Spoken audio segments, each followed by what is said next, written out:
YTN 라디오 김우성의 생생경제. 애청자 여러분 안녕하십니까? 김우성 PD입니다. 경제를 표현할 때는 주로 쓰는 방향이 위아래입니다. 올랐다 혹은 내렸다의 상황만을 얘기하는데요. 앞과 뒤, 좌우는 어디 갔나 생각해 봤습니다. 단순히 경제 상황이 좋다 나쁘다, 즉 위아래다가 아니라 그 원인과 여파 등을 좀 더 고민해야 된다는 말이죠. 그런 의미에서 지금의 구조조정과 불황에 대해서는 명명백백한 책임과 원인 규명이 따라야 할 것 같습니다. 오늘 그런 죽비 같은 소리 인터뷰를 준비했습니다. 민선 1기 서울시장을 지내셨죠. 경제부총리도 지냈습니다. 조순 전 부총리와 함께 한국경제의 위기 진단해보는 중점 진단 마련해 두었습니다. 어디가 왜 새고 있는지 모르는 밑 빠진 독엔 더 이상 물붓기를 해서는 안 될 것 같습니다. 2016년 5월 12일 목요일 김우성의 생생경제 지금 시작합니다.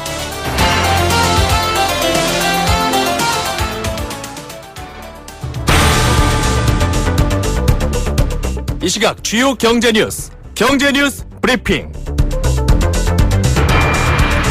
지금 이 시각 주요 경제 뉴스들 전해드립니다. 수출 감소는 매달 기록을 경신하듯 추락하고 있다는 소식 전해드리고 있는데요. 수출 물가 역시 31년 만에 가장 낮다고 밝혀졌습니다.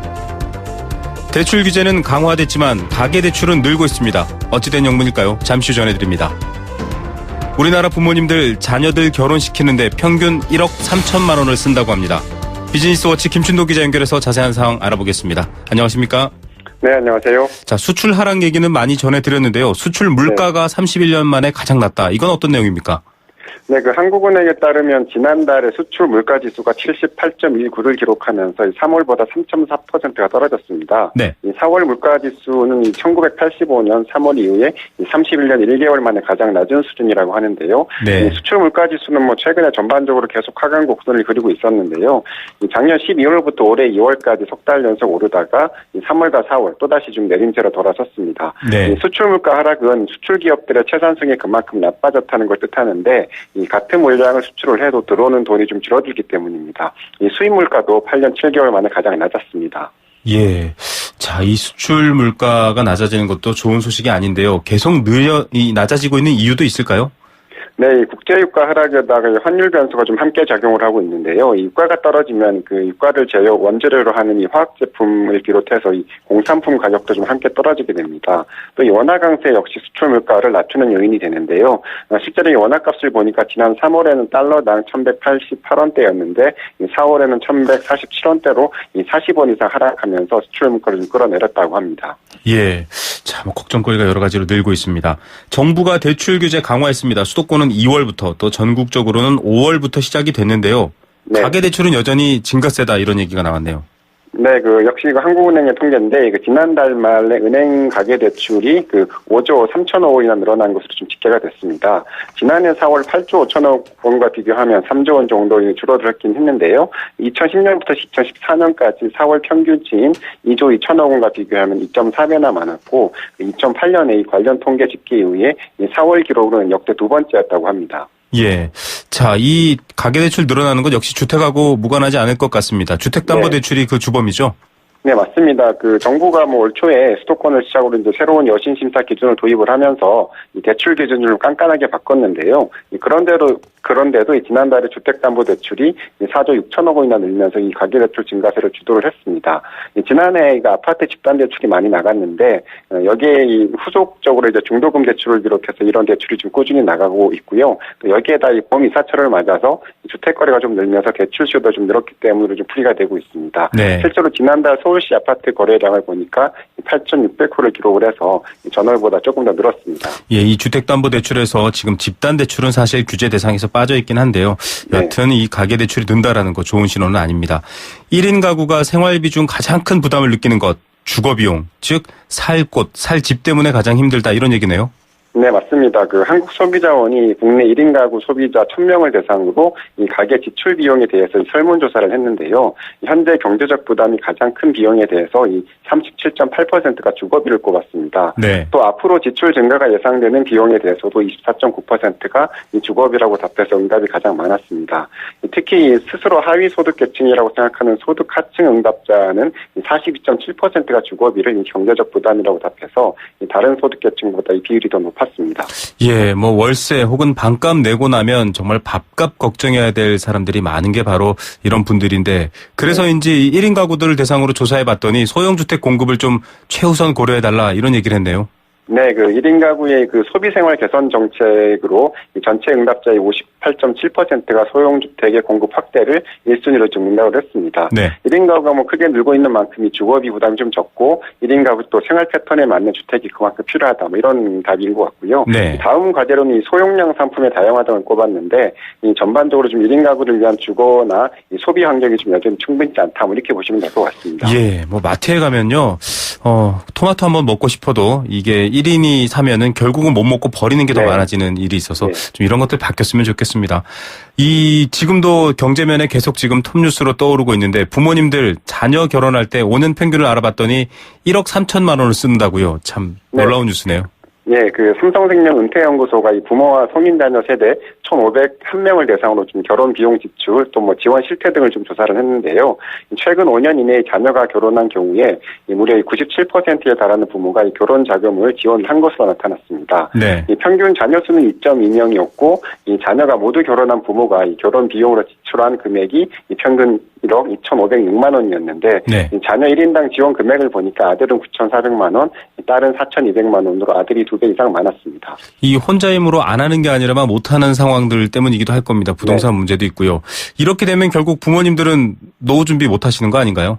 네, 맞습니다. 이제 자녀 결혼 비용으로 지원한 금액은 이 부모가 모은 노후 자금의 평균 55%에 달했습니다. 이 노후 자금의 절반 이상을 이 돈으로 쓴다는 건데요.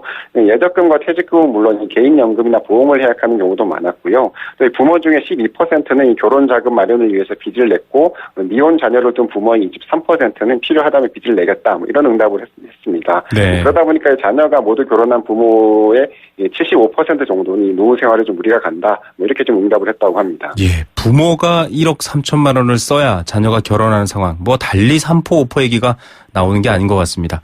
네. 자, 오는 9월부터 지은 지 15년 넘은 아파트의 수직 증축 리모델링이 가능해진다고요. 부동산 업계 좀 얼굴이 펴지겠네요. 네, 서울시가 2025 서울시 공동주택 리모델링 기본계획안을 발표를 했는데요. 이 기본계획이 최종 수립이 되면 이 15년 이상 된 아파트 중에서 14층 이하 아파트는 2개층, 15층 이상 아파트는 3개층까지 수직 증축이 가능해집니다. 네. 2013년에 주택법이 개정이 되면서 이 건축 도면이 있는 15년 이상 된 아파트는 최대 3개층까지 증축이 가능해지긴 했는데요. 네. 그동안에 지자체 리모델링 기본계획이 마련되지 않아서 그동안 좀 사업계획 승인이 불가능했는데 이제 좀 가능해지게 된 겁니다. 예, 이렇게 수직 증축, 즉 몇 층도 올린다는 얘기인데 이런 게 가능한 아파트가 있나요?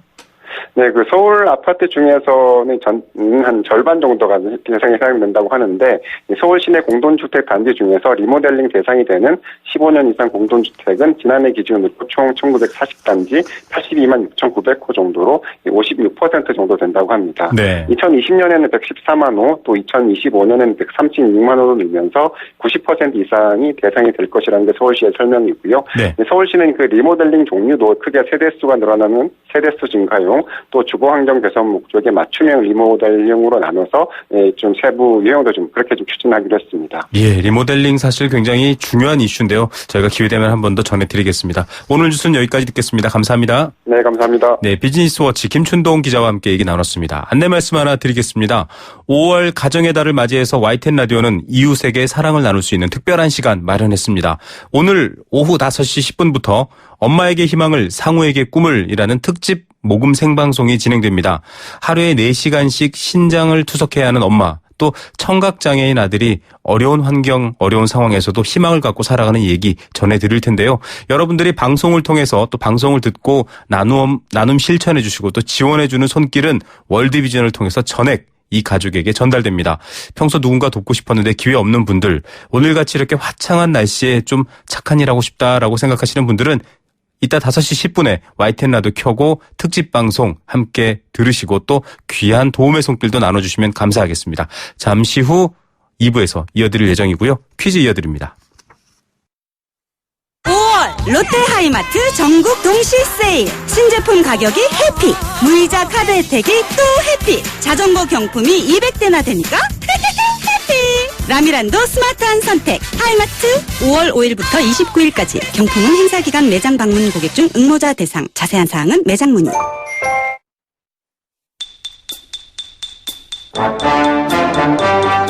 경제 탐구생활. 생생경제 1부 포스코와 함께했습니다. 1부 마치면서 퀴즈 선물 상식 함께하는 경제탐구생활 선물 드리는 시간입니다. 알칼리수로 건강해지는 내 몸 에이수 알칼리 생수 한 박스 드리고요. 2016년 매주 목요일 여행 스케치의 나무야 티켓도 드립니다. 또 일산 원마운트 워터파크 티켓도 일주일에 2분 드립니다. 단문 50원, 장문 100원의 정보 이용료 부과되는 샵 0945번 우물정 0945 문자로 참여하시면 됩니다. 자, 오늘의 퀴즈입니다. 경북 경주시에 있는 우리나라 두 번째 원자력 발전소 이름을 맞추시는 겁니다. 이 원자력 발전소인 이것이 또다시 가동을 멈췄습니다. 참 오래돼서 자주 이런 일이 생겨났는데 한수원 측은 원자로와 냉각제 계통의 압력을 조절하는 밸브가 기능을 제대로 하지 못해서 원자로 보호 신호기가 작동하면서 발전이 자동 정지됐다. 하지만 방사능 유출 또 전력 공급 같은 어려움은 없다. 이렇게 밝혔는데요. 이 몇 호기라는 기계 이름처럼 불립니다. 이것의 설계 수명은 30년입니다. 이미 수명은 끝났는데 계속 운전할 수 있다고 판단해서 지난해 6월부터 발전을 재개하고 있습니다. 하지만 또 이렇게 고장이 나면서 안전성 괜찮냐 이런 문제가 제기되고 있습니다. 고리원전 여기에 이은 두 번째 원자력 발전소고요. 이 원자력 발전소 호기 이름을 불러주셔도 되고 원전 이름을 불러주셔도 됩니다. 캐나다로부터 들여온 중수로형 원전이라고 합니다. 이것의 이름은 무엇일까요?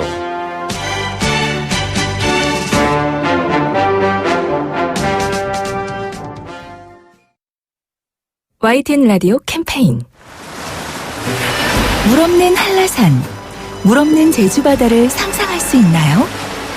제주의 아름다운 자연과 풍경은 깨끗하고 건강한 물이 있기에 가능합니다. 제주를 아름답게 만들어주는 건강한 물은 우리의 몸과 마음도 아름답게 만들어줍니다. 건강한 몸과 마음을 지키는 일.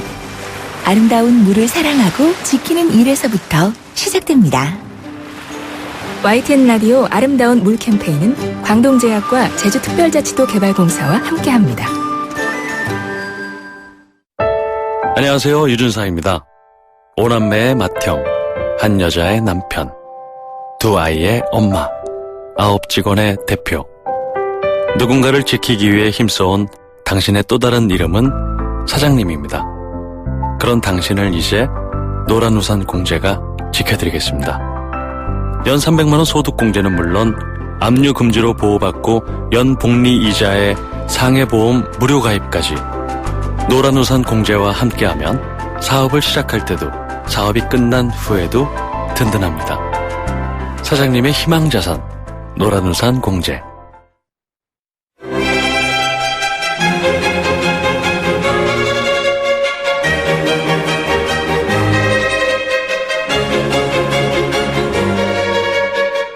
네, 매주 목요일 생생경제 경제원로 또 경제학계의 거두를 모시고 우리 경제 해법을 찾아보는 시간 마련하고 있습니다.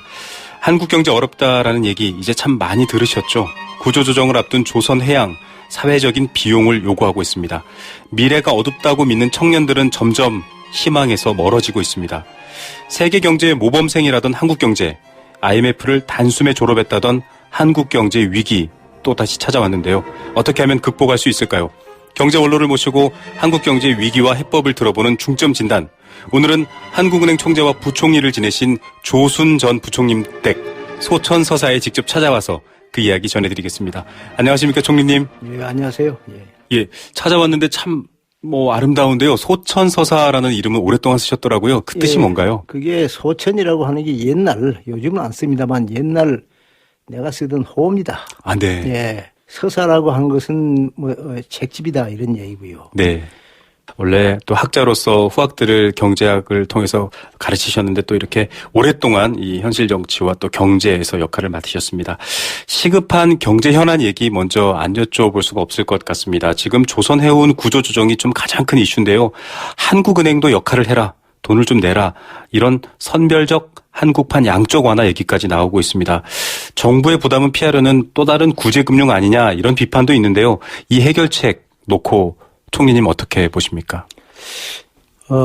신문에 보도되는 바에 의하면 한국판 양적 완화 이런 말을 쓰는 것 같는데 네. 그거는 양적 완화는 아닙니다. 네. 한국판이라고 할 수가 없어요. 네네. 양적 완화라고 하는 것은 뭐냐 하면은 경제 전반적으로 유동성이 부족해서 유동성이라고 하는 전문 용어에 가깝습니다만 통화량이라고 그러지요. 네.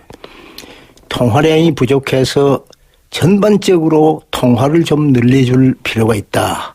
이런 아주 다급한 이러한 그 위기 상황에 처했을 적에 중앙은행이 여러 가지 유가 증권을 사들임으로써 네. 통화량을 전 경제에다가 부리는 그런 걸 가지고 양적 완화라고 그러거든요. 네.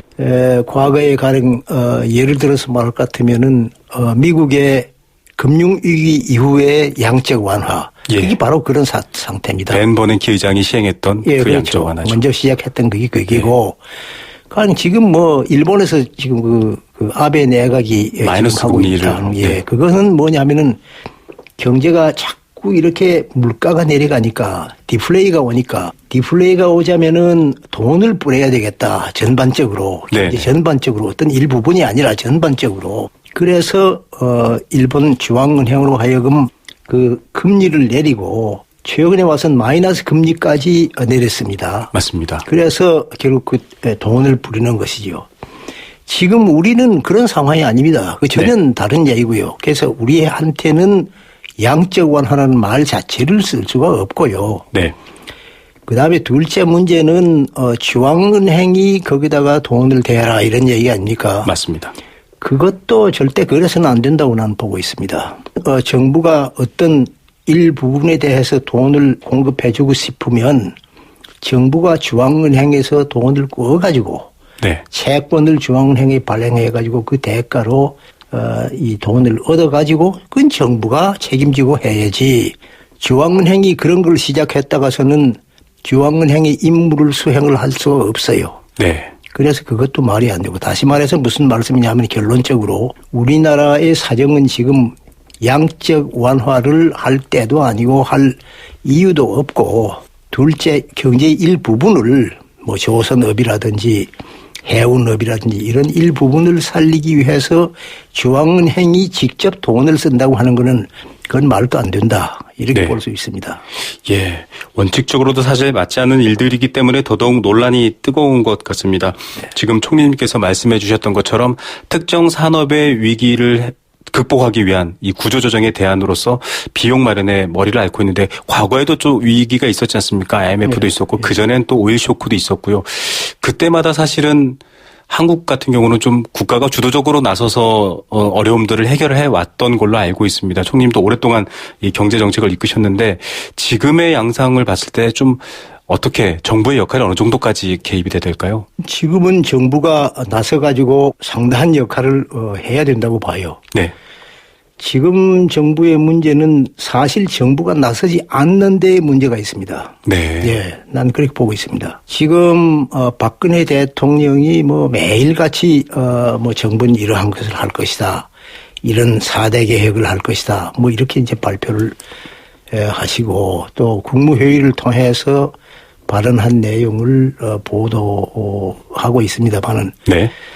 그것을 가만히 볼 때 말씀이죠. 어떤 생각이 드느냐 하게 되면은 정부 조직을 이것을 운영하는 방법부터 계획을 해야 되겠다. 난 네. 그렇게 생각을 합니다. 무슨 말씀인고 하니 어떤 경제 문제에 대해서 정부가 정책을 하겠다 하는 그것은 경제장관들이 먼저 해야 돼요. 네. 경제장관들이 거기서 안을 내가지고 경제장관 회의에서 옛날에는 경제장관 회의라는 게 있었어요. 요즘은 네. 뭐 없는 것 같은데. 경제관계 회의가 있긴 합니다만. 예. 뭐 아주 그 옛날에는 아주 일주일에 한 번씩 다 그걸 했습니다. 네네. 장관 회의에서 논의를 충분히 해가지고 그래가지고 거기서 결론을 얻어가지고 대통령께 보고를 하면은 그것이 결국 경제 정책이라는 말이에요. 네. 다시 말해서 내가 지금 말씀을 드리는 것은 뭐냐 하면은 경제 장관들을 좀 활용을 해라 이거지요. 네. 예. 대통령이 먼저 나가서 얘기하는 것은 아니다 이거예요. 그렇게 네. 해가지고는 안 됩니다. 마치 어떤 농사 일을 할 때 농민들이 먼저 나와야 말이 되겠지요. 네네. 예, 먼저 이렇게 해야 되겠다, 저렇게 해야 되겠다. 가서 면장이면 면장한테 이렇게 해 주십시오. 이래야 될 거 아닙니까? 맞습니다. 이건 그게 아니고 면장이 먼저 나와서 네. 이 농업은 이렇게 해야 되겠다, 저렇게 해야 되겠다. 이거는 해서는 안 되죠. 해서는 안 되는 이유가 뭐냐 하면은 뭐 어떤 권리 의무의 문제가 아니라 잘 모르지 않습니까? 네. 예, 어떤 농사 일을 농민이 알지 어떻게 면장이 잘 압니까? 그러니까 결국 그 대통령이 먼저 나서서 하는 것은 아니다 이거야. 예. 예, 그건 그렇게 해 놓으면은 결국은 이 강요들이 가만히 옆에서 듣기만 하고 그 강요들은 뭘 하는 겁니까 그거는요. 네. 그리고 말하자면 경제팀이라고 하는 것도 뭐 있으나 마나가 되는 것이고 대통령 혼자서 뭐 하는 성공하기도 어렵고 안이 좋을 수도 없습니다. 예. 예. 지금 위기의 이 산업이라든지 이런 것들을 개선하는 것도 중요하지만 그 개선하기 위한 주체로서 정부와 의사소통, 리더십에 대한 개선도 필요하다. 정말 남다른 고견을 들을 수 있었습니다. 지금 조선해운 위기가 사실은 가장 도드라져서 자주 여쭙게 되는데요. 몇 해 전부터 경고가 있어 왔다 이런 얘기도 있었습니다. 그리고 최근에 저희 인터뷰를 통해서 나온 얘기지만 이익은 사유화하면서 손실은 사회화한다. 정작 기업의 어떤 경영 책임이나 부실, 국책은행의 운영상의 문제는 잘 다루지 않으면서 이 피해 분담은 세금이라든지 사회적인 비용으로서 쓰려고 한다. 이런 비판이 있거든요. 총리님 어떻게 보십니까? 그렇죠. 그건 사실 그래서는 안 되는 것이죠. 이윤이 났을 때는 그것은 회사가 다 먹고 손실이 났을 때는 그것은 국민이 세금을 내서 부담을 한다. 그건 절대 말이 안 됩니다. 이 조선업의 문제는 사실은 오래 전부터 얘기가 됐어요. 네. 이렇게 되려고 하는 것이 대충 예상이 됐습니다. 거기에 대해서 사실은 첫째는 그 업자 자신들이 조금 더 먼저 미리 자기네들이 앞으로 이런 문제를 가질 것이다 하는 것을 예측을 해가지고 그리고 대책을 강구했어야 됩니다. 그리고 가령 그 감원을 한다든지 또 말하자면 이 시설을 줄인다든지 그게 스웨덴에서 그 도크를 아주 $1 받고 팔았지 않습니까? 예, 크레인. 예, 이 크레인을요. 그렇게 결국 한다든지 그건 대책을 그렇게 해야 되는 것이지요. 예. 그런데 한국은 그것을 하기 전에 먼저 국책은행이 이를테면 산업은행이 네. 돈을 자꾸 대준단 말이야. 그거가 잘못된 겁니다. 네. 그거 잘못된. 그것은 부실로 끝날 우려가 굉장히 많았던 거예요. 그것이요. 네. 그러니까 내가 얘기는 뭐냐면 본인이 결국은 해야지. 네. 먼저 해서 농사 일에 대해서는 농부가 먼저 해가지고 뭐 해보니까 이건 좀 이렇게 했으면 좋겠다 하는 것을 면장한테 보고를 해가지고 도움을 받는다든지 그것은 좋습니다만은 국책은행이 자꾸 돈을 꿔주는 거, 그 네. 농민한테 자꾸 돈을 꿔준단 말이에요. 농민은 그 사실 돈이 필요한 게 아니라는 말이에요. 무엇이 네. 필요하냐면은 앞으로 어떻게 해야 될까 하는 데 대한 판단과 그것을 할 때 드는 어떤 인력과 이런 것들 말이에요. 기술과 이런 게 필요하지 돈을 하는 돈은 나중에 문제입니다. 네. 예. 그래서 조선업을 살리는 데 있어서도 결국 그런 절차상에 우선 하자가 있었다 하는 것을 이야기하고 싶고요. 네. 그다음에 둘째로 과연 그렇게 한다고 해서 조선업이 살려지느냐 이거는 별 문제예요. 네. 여기서 암만 살리자고 그래도 경쟁국이 많지 않습니까? 지금은. 예, 중국이 아주. 네, 중국 같은 나라는 지금 뭐 엄청납니다. 저게요. 거기서 하면은 아마 살아나기가 힘들지 않을까 생각하는데 모르겠어요. 난 전문 지식이 없어서 모르겠습니다만 중국 아니라도 뭐 앞으로 언젠 뭐 인도도 있을 것이고 뭐 베트남도 있을 것이고 뭐 바다 있는 데가 좀 많습니까?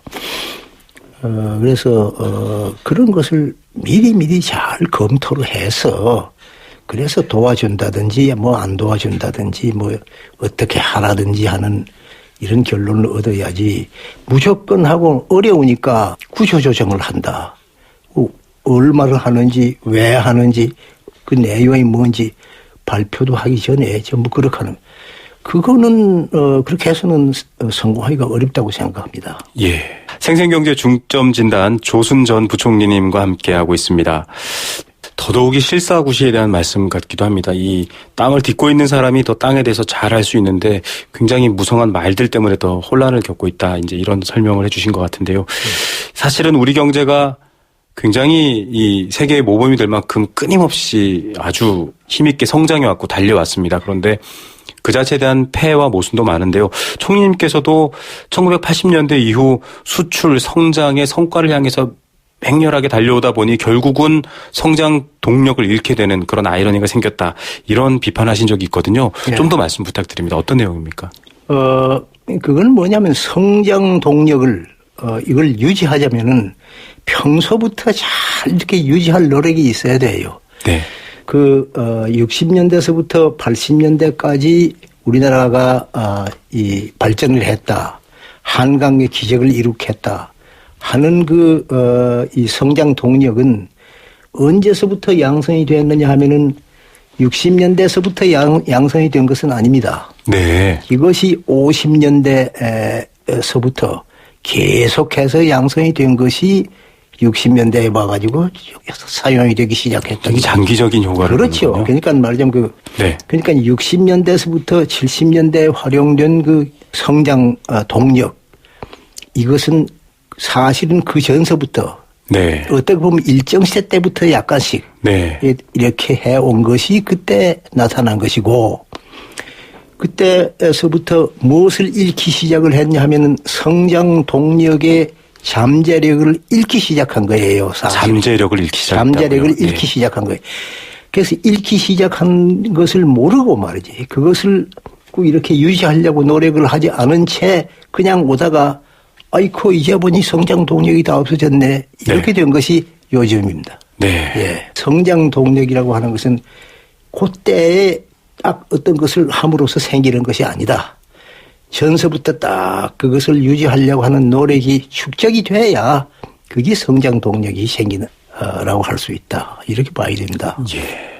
사실 그 말씀해 주신 것 안에 지금 고민하는 것들이 다 들어있는 것 같습니다. 정부나 기업도 다 단기적 성과에 그렇죠. 목을 매다 보니까 더 악화가 됐거든요. 눈앞에 것만 자꾸 보고 잘 되는데 뭐 걱정 없네. 네. 뭐 이렇게 되는 거. 그거는 정말 너무 좋지 않는 생각이에요. 임기 내에 해결하려는 예 그런. 자, 생생경제 중점 진단 조순 전 부총리님과 함께하고 있습니다.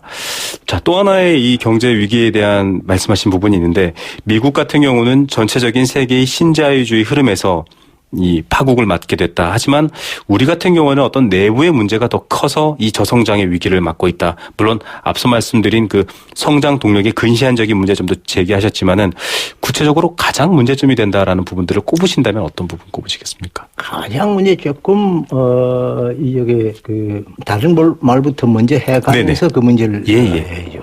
지금 세상이 어떠냐 하는 것을 잘 알아야 돼요. 네. 예. 지금 세상은 20년 전, 15년 전의 세상과 많이 달라졌어요. 그동안에 지금 날마다 달라지고 있습니다. 지금은 옛날엔 그때는 공장 잘 지어가지고 근로자들 잘 이렇게 해가지고 대량 생산해가지고 수출해서 이 옛날 그런 세상이거든. 네. 우리 옛날 성장 동력이라는 게 바로 그겁니다. 그것은 산업자본주의라고 그래. 산업자본주의. 네. 산업자본주의 시대는 이젠 지났습니다. 그래가지고 어떤 시대가 되었느냐 하면은 이제는 기술과 정보와 지식 네. 이게 필요할 시대가 되었습니다. 그것은 어떻게 길러야 되느냐 하면은 교육입니다. 네. 교육이 거기에 따라가줘야 돼요. 네네. 교육이 따라야 돼요.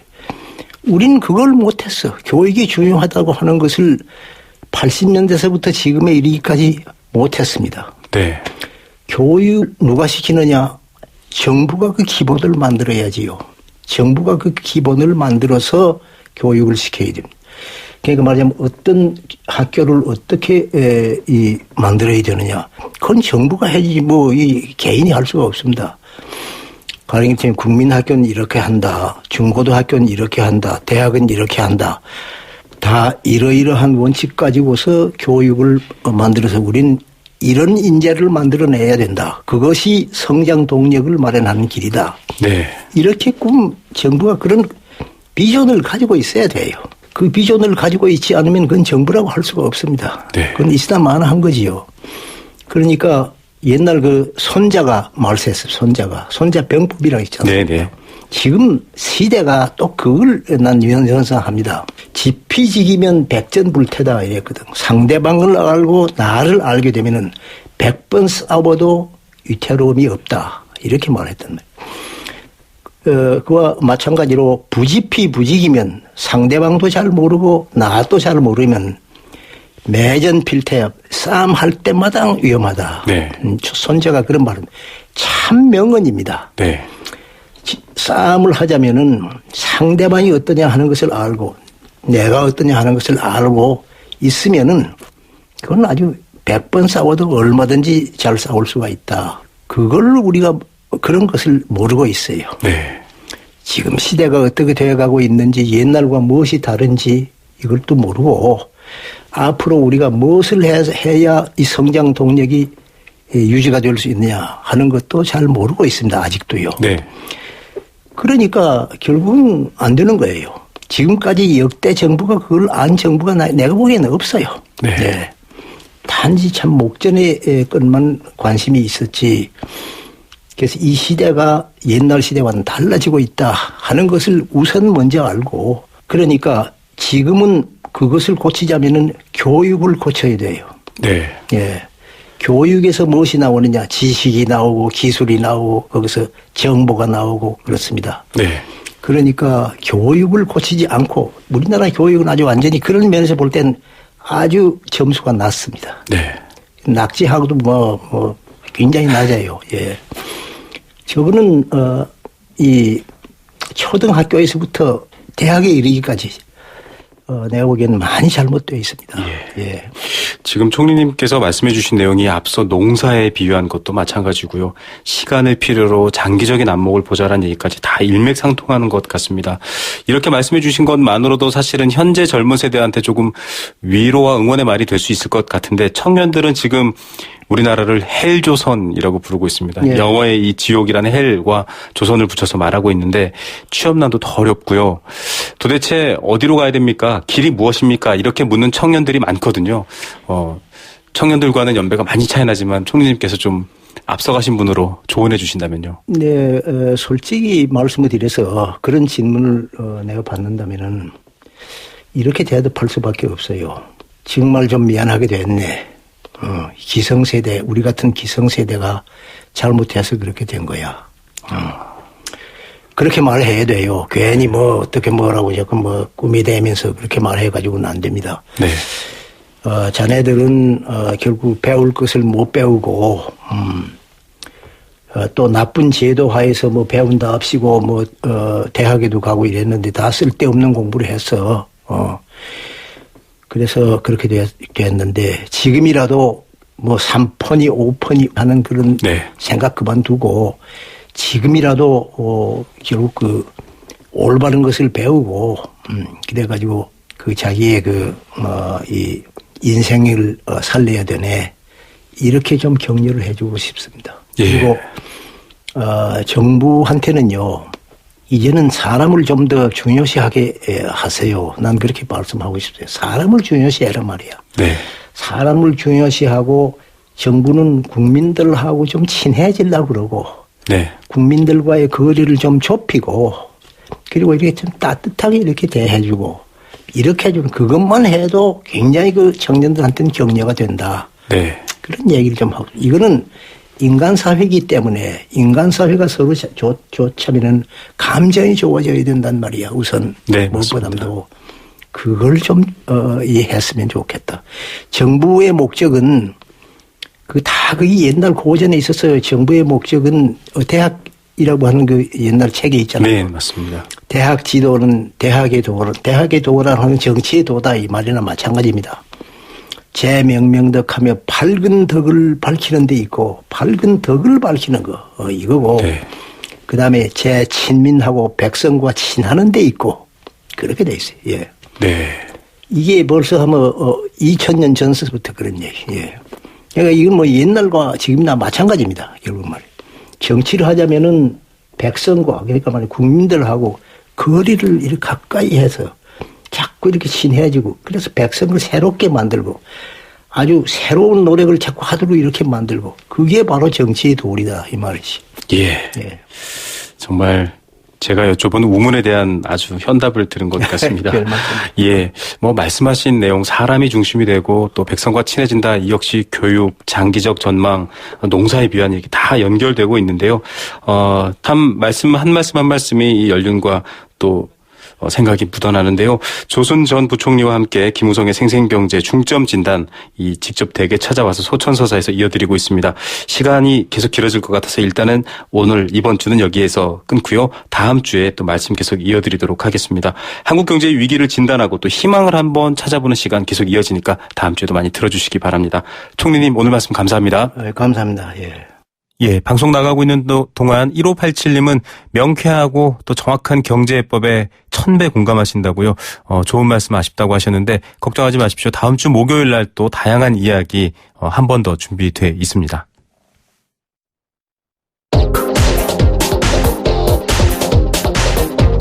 세계 경제를 듣는 참 글로벌 경제 이슈.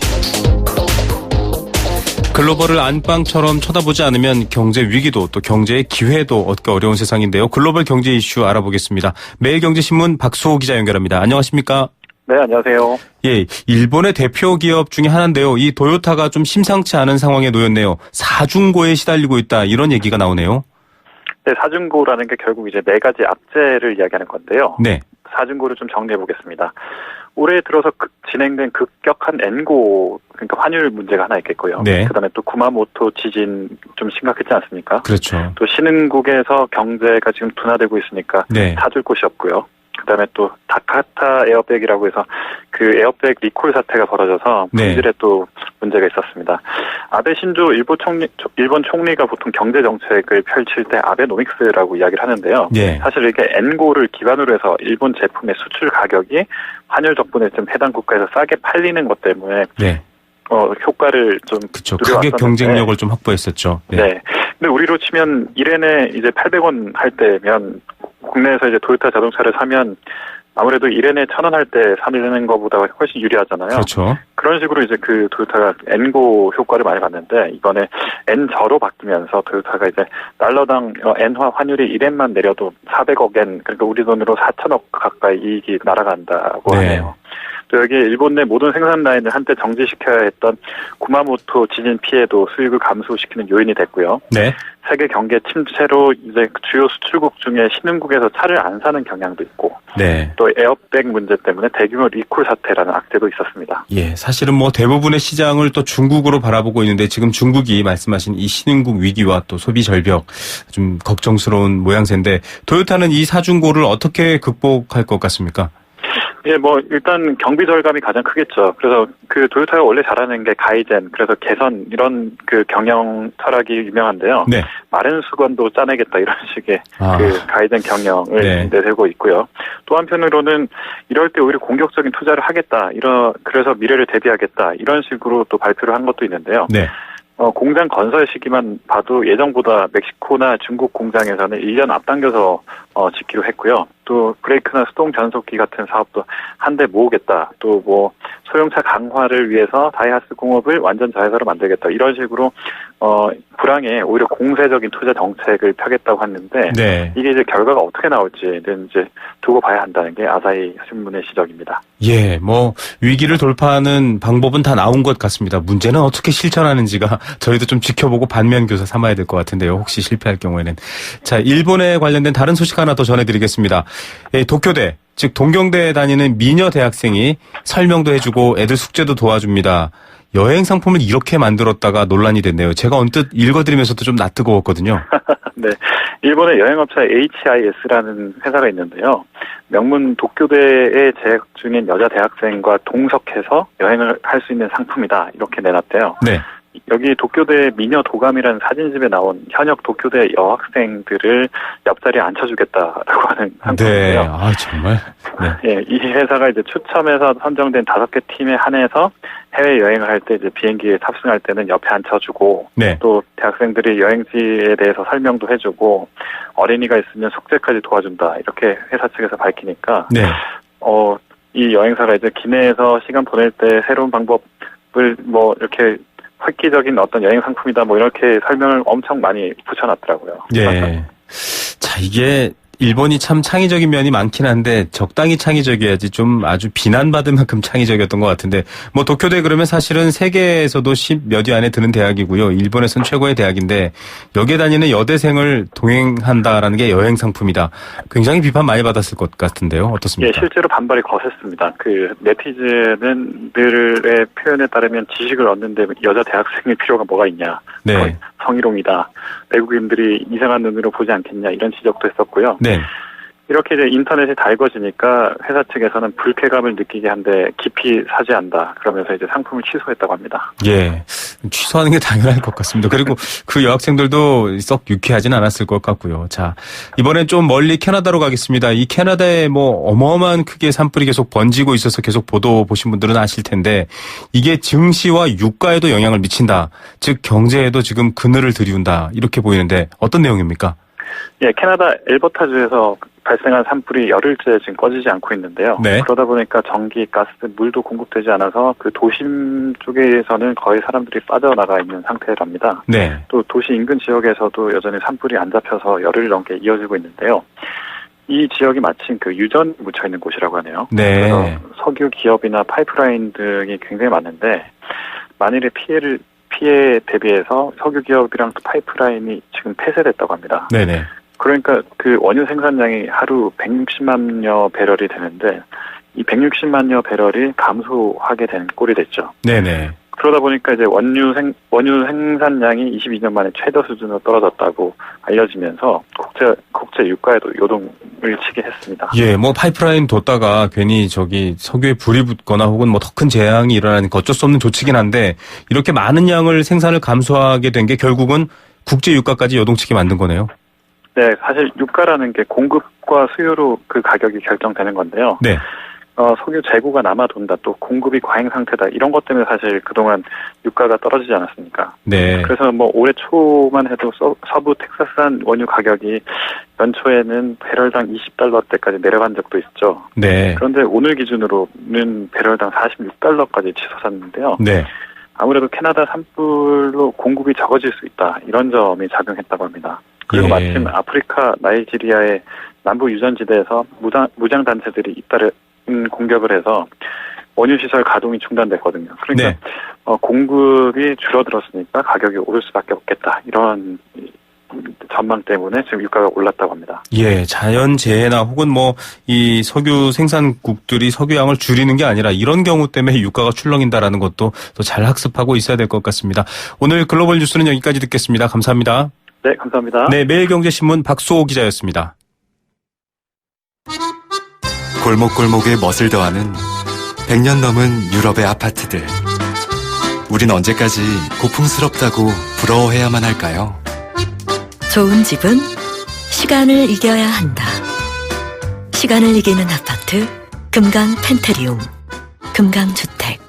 야, 중고차 저렇게 팔면 손해인데요. 내 차 어떻게 파는 게 잘 파는 거죠? 오토벨의 전화 한 통이죠. 국내 최대 중고차 경매 서비스에서 경쟁 들어갑니다. 오, 가격 점점 좋아지네요. 그대로 내 통장으로 슛. 역시 현대글로비스 오토벨이에요. 중고차 팔 때 오토벨로 콜. 1600-0080